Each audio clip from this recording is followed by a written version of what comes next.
Saan napunta ang pera ni Juan?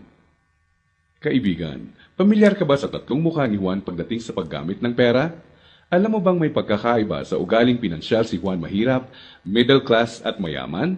Sobrang simple lang ng mga pagkakaibang ito. Magtataka ka kung hindi lahat ng tao pamilyar dito. Mga simpleng diskarteng dahilan kung bakit ang mahirap lalong humihirap, ang middle class stressed out at walang oras, at ang mayaman lalong yumayaman.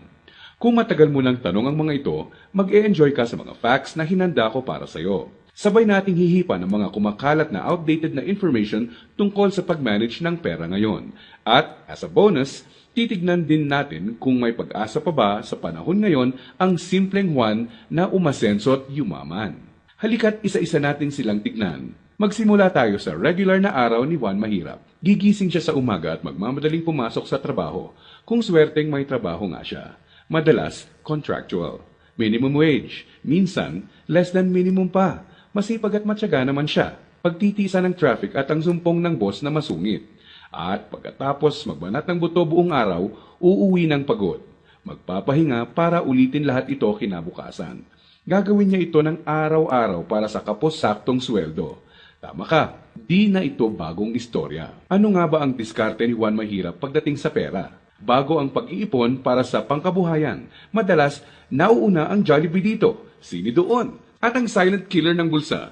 Bili ng kung ano-ano, kung saan-saan, kahit di kailangan. Mga abubot. Bakit? Kasi may sale, surplus, ukay-ukay, at tiyanggihan. Minsan lang at mura lang naman. Ang kadalasang mga dahilan, bibili kahit di naman kailangan.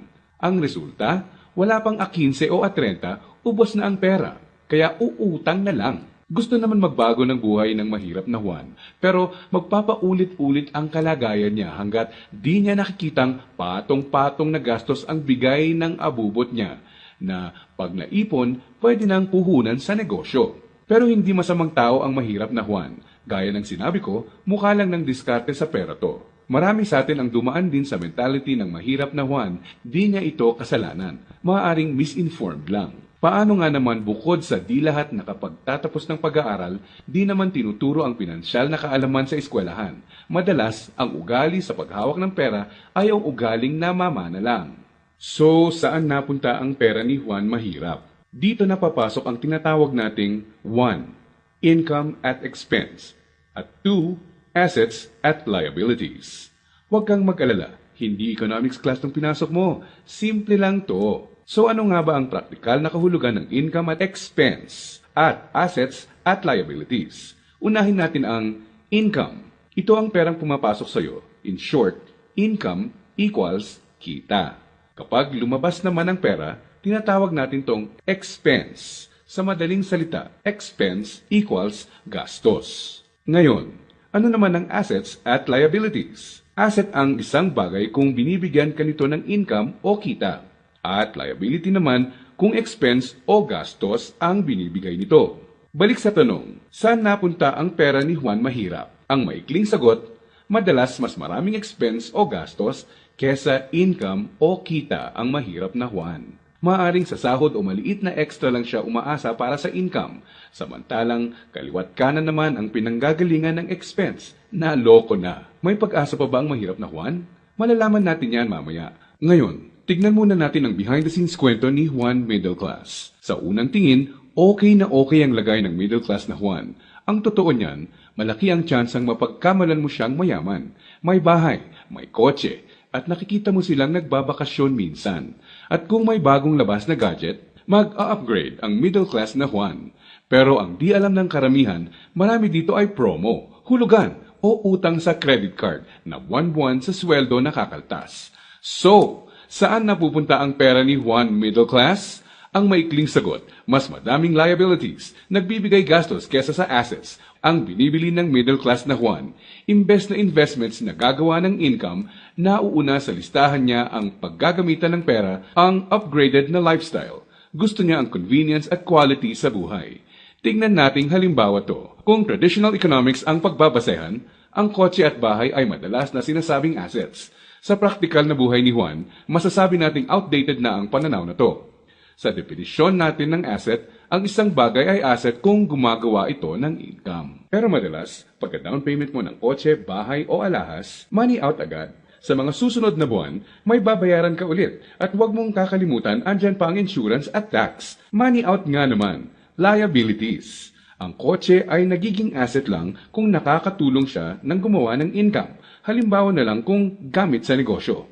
Ang bahay ay pwedeng maging asset kung paparentahan mo ito. Lalagyan ng mga produkto sa negosyo or storage. O di kaya'y kung nagba-buy and sell ka ng bahay at mabibenta mo to ng mas mahal. So bakit walang oras at stressed out si Middle Class 1? Para mabayaran ang mga liabilities, kailangang mag-overtime, kumuha ng mas maraming trabaho at maghangad na ma-promote ng middle class na Juan kung siya ay empleyado.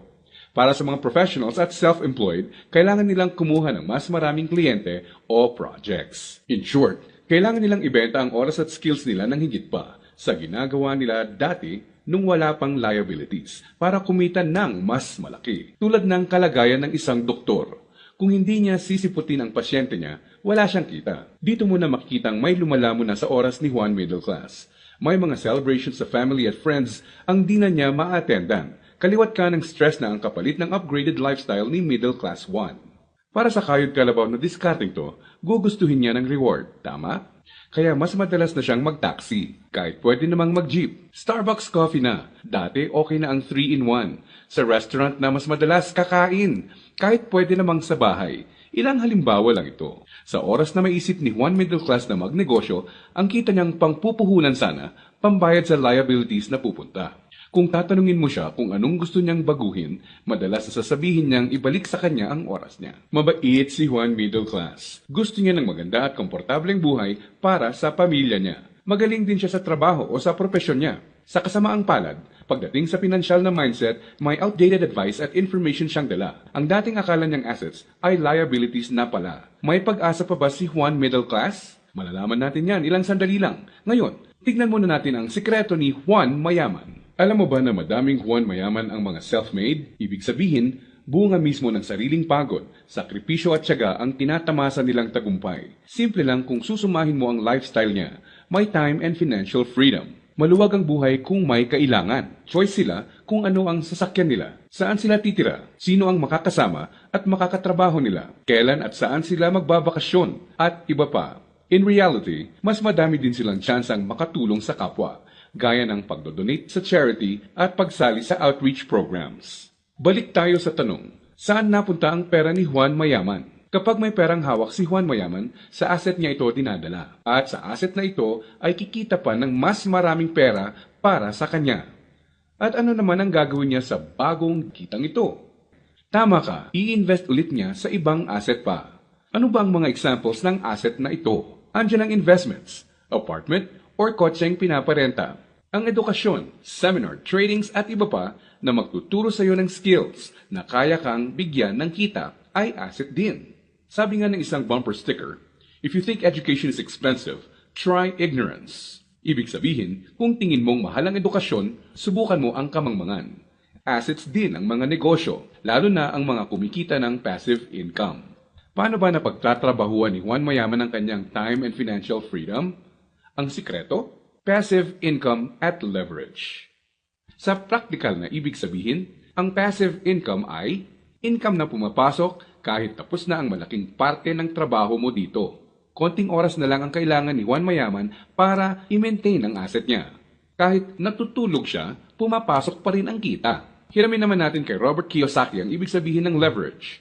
True leverage is the ability to do more and more with less and less. Ibig sabihin, ang tunay na leverage ay ang kakayanan na gumawa ng mas maraming gamit ang mas kaunti. Para mas madali nating maintindihan, gamitin nating halimbawa kung paano nagsimula ang isa sa mga pinakamalaking drugstore sa bansa.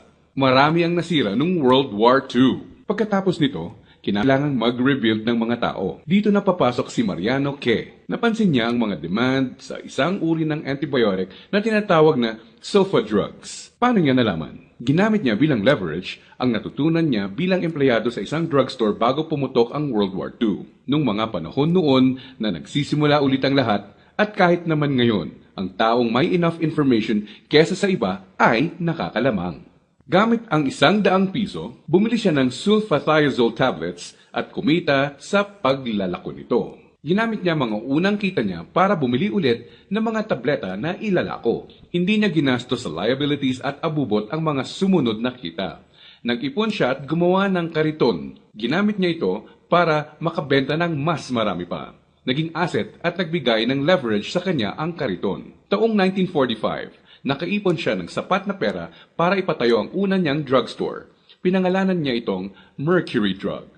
Ngayon, kahit natutulog si Mariano, may humigit kumulang 900 na branches na at 11,000 na empleyado ang mga nagtatrabaho para sa kanya. Leverage. Dahil dito, pumapasok pa rin ang passive income sa kanya. Pwede mong gawin ang ginawa niya. Gamitin mo ang pera mo sa pagsisimula ng pagkakakitaan. Andyan lang sa tabi-tabi ang mga negosyong kayang magbigay ng passive income at leverage sa iyo. Gaya na lang ng experience ko. Di ko inakalang isang maliit na flyer lang na inabot sa akin sa mall ang magiging tulay para sa isang negosyong nagbibigay passive income at leverage sa akin. Naging ugali ko na i-prioritize sa mga pagkuha ng assets bago liabilities. Ano ang konklusyon natin ngayon na magpapayaman sa iyo? Intindihin mo to, hindi lang ang pagkakaroon ng pera ang nagpapayaman sa tao. Para hindi ka matulad sa 70% ng lotto winners na lalong nagiging mahirap dahil sa maling diskarte sa pera. Dapat, alam mo kung paano at saan gagamitin ang pera pag nagkaroon ka nito. Dahil sa internet, mas madali nang maghanap ng negosyong simulan sa maliit na capital at pwedeng palaguin para bigyan ka ng passive income at leverage. Ang importante, kailangan mo silang hanapin. Kailangan mong maging open para tumingin-tingin at kumuha ng idea at pag nakakita ka, pag-aralan at i-research mo to. Nandyan lang sila. Kailangan mo lang bigyan ng chance ang sarili mo na maging in the know. Ibig sabihin, kapag andyan na ang pagkakataon sa harap mo, alam mong di mo dapat palagpasin to. At sa pagkakakitaang papasukin mo, ipunin mo lang ang income mo. Gamitin mo to para palaguin pa ang assets mo hanggang ang kita ng assets at negosyo mo kahit di mo na directly pinatatakbo ay nagbabayad ng bakasyon, gadgets, kotse at bahay ng pamilya mo. Gaya ng mga self-made na Juan Mayaman, kaya mo itong simulan. So, si Juan Mahirap, unang binibili ay ang mga abubot. Si Juan Middle Class, unang binibili ay liabilities. At si Juan Mayaman naman, unang binibili ay assets.